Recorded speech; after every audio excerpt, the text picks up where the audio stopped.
L'épisode 6 laisse place à l'immense ressenti de Yoma. Aussi au fait qu'on lui annoncera une nouvelle avec laquelle il ne sera pas d'accord, mais qu'il devra accepter malgré lui. Cet épisode est vraisemblablement le dernier de la saison 1. Nous avons pris plaisir à voyager avec vous. Nous espérons que vous avez apprécié le voyage.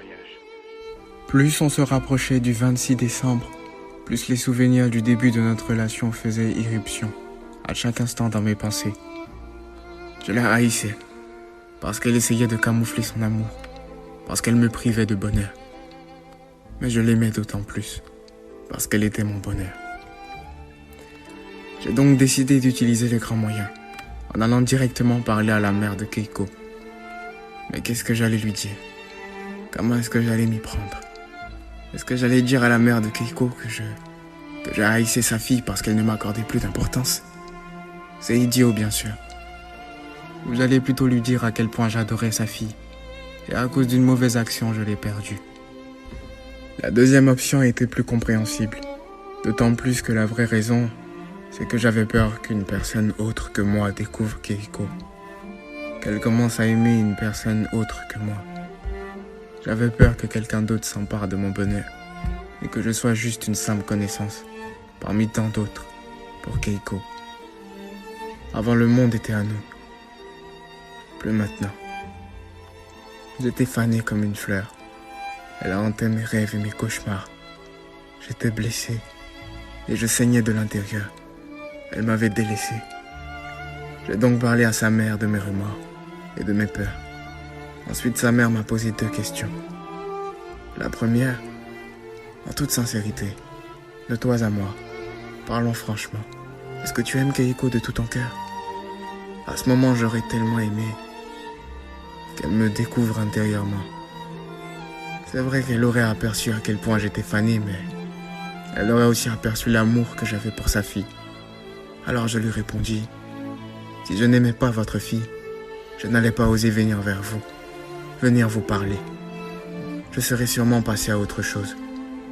Aussi, je sais qu'elle m'a aimé comme personne d'autre, et je n'aimerais pas voir cet amour disparaître.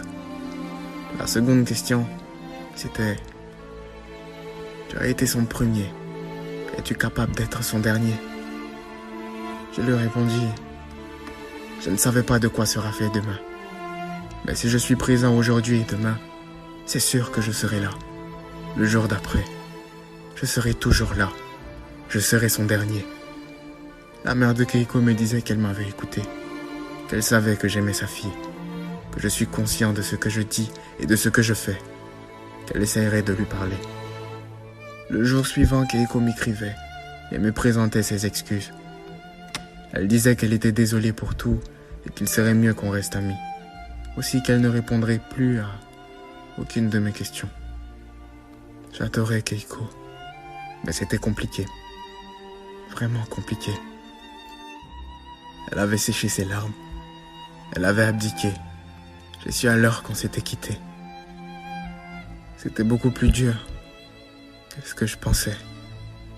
Je me réfugiais dans mes souvenirs, à l'époque où elle était mienne, à l'époque où j'étais sa seule raison de vivre, à l'époque où j'avais une raison de vivre. Mon cœur saignait, car il était blessé, ensanglanté. Mes journées étaient de plus en plus difficiles, avec dans l'esprit qu'elle ne soit plus jamais présente. Ça devient difficile d'en parler ou d'y mettre des mots sur chaque émotion ou sensation.